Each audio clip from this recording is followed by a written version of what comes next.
You are watching Rahinijar TV with Ilama Sayyid Abdul Basit Bukhari. اعوذ باللہ من الشیطان الرجیم بسم اللہ الرحمن الرحیم قال اللہ تعالی فی الکلام المجید والفرقان الحمید۔ آیات آپ کے سامنے لکھی ہیں، میرے ساتھ مل کے پڑھیے۔ بسم اللہ الرحمن الرحیم وَلَنَبْلُوَنَّكُمْ بِشَيْءٍ من الخوف والجوع ونقص من الأموال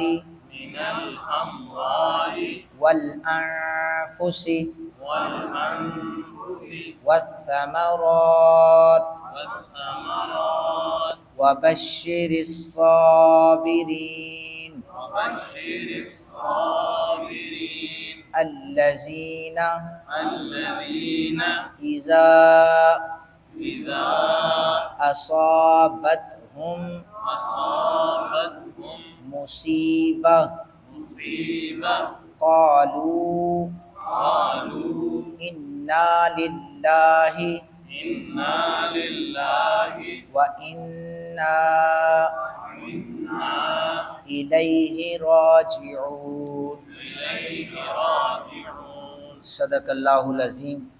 ترجمہ سماعت فرمائیے۔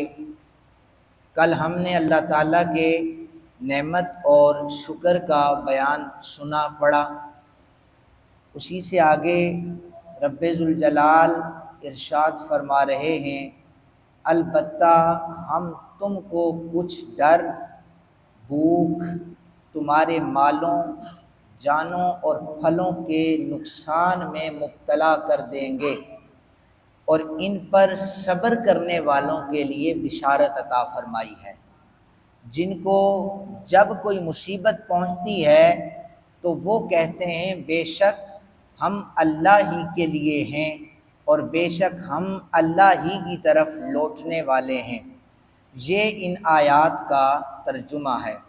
رب ذوالجلال ارشاد فرما رہے ہیں کہ انسان کو بعض اوقات آزمائش میں ڈالا جاتا ہے، بھوک کی آزمائش، ڈر کی آزمائش، مال کا نقصان، جان کا نقصان، پھلوں کا نقصان۔ فرمایا ان سارے نقصانات پر جو میرا بندہ صبر کرتا ہے اس کے لیے میں بشارت کا اعلان کرتا ہوں۔ اللہ رب ذوالجلال کی بشارت کیا ہے؟ جنت الفردوس ہے۔ فرمایا کہ پھر میرے بندوں میں سے کسی کو مصیبت پہنچ جائے، اگر وہ کہتے ہیں نا کہ بے شک ہم اسی کے لیے تھے، اسی کی طرف لوٹ کے جانا ہے، تو اس پر بھی انہیں اجر عطا کیا جاتا ہے۔ یہ آیت یہ سن لیں، انا للہ و انا الیہ راجعون۔ اکثر کوئی مر جاتا تو ہمیں الٹی سیدھی پڑھ دیتے ہیں، نہ زیر زبر کی پرواہ نہیں کرتے۔ اس کو آپ سن لیں، انا للہ و انا الیہ راجعون۔ خوف سے مراد دشمن کا خوف ہو سکتا ہے، بھوک سے مراد قحط سالی ہو سکتی ہے، اور مال کے نقصان سے مراد مویشیوں کا نقصان ہو سکتا ہے۔ حادثاتی طور پر فصلوں کا تباہ ہونا یہ بھی نقصان کہلاتا ہے۔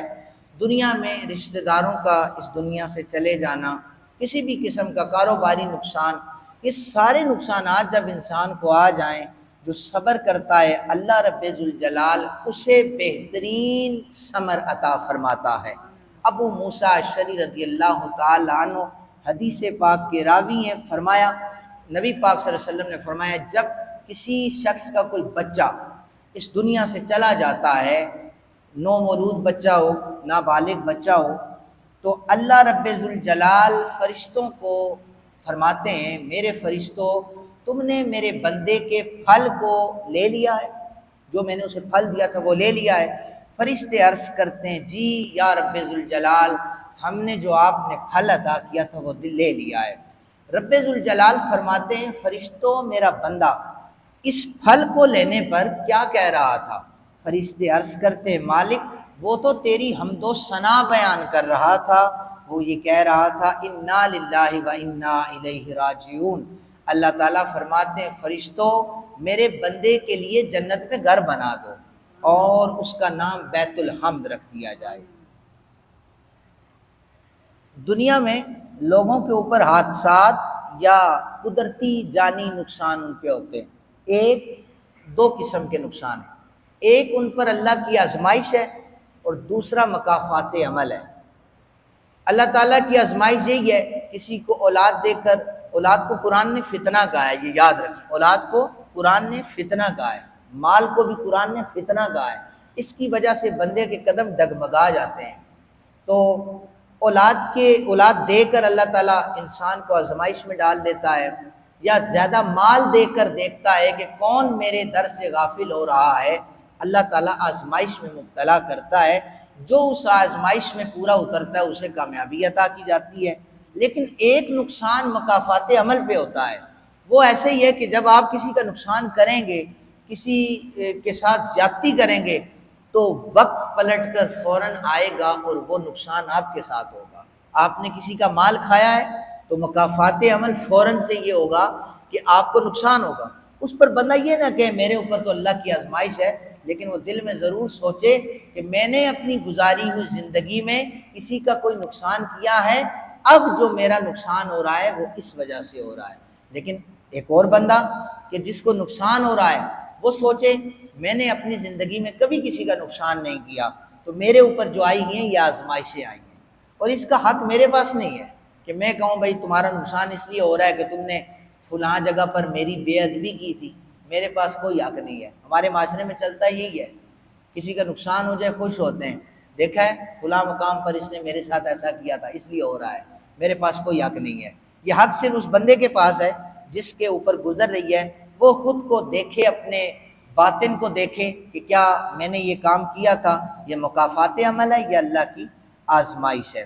حضرت ابو سعید کہتے ہیں نبی پاک صلی اللہ علیہ وآلہ وسلم نے فرمایا مومن کو جب بھی کوئی مصیبت، یعنی حضرت عائشہ ایک حدیث پاک کی راویہ ہیں، آپ فرماتی ہیں جب بھی کانٹا چبھے نا مومن کو، ایک چھوٹا سا کانٹا چبھے، اس سے بھی کم تکلیف کسی مومن کو آتی ہے، اللہ تعالیٰ اس کے گناہ معاف فرما دیتا ہے۔